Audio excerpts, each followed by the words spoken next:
mga idol, oh. Personata opaline mga idol, oh. Personata opaline. Iyan, oh, mga idol, oh.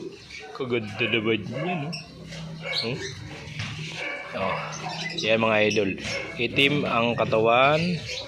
Ang ulo ay puti na may halong orange. Yan, nag-orange konti mga idol.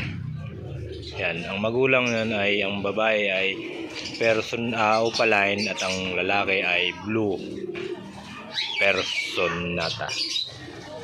Ganda, di ba? Kaganda niya, no? Abangan niyo mga idol ang kanyang paglaki. Kung anong kulay talaga ang lalabas. Nag-iisang anak lang yan mga idol.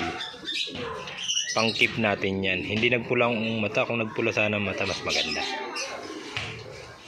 Kasi ang nanay niyan ay may lahing Lutino. Yan mga idol, ganda. Wow, kaganda.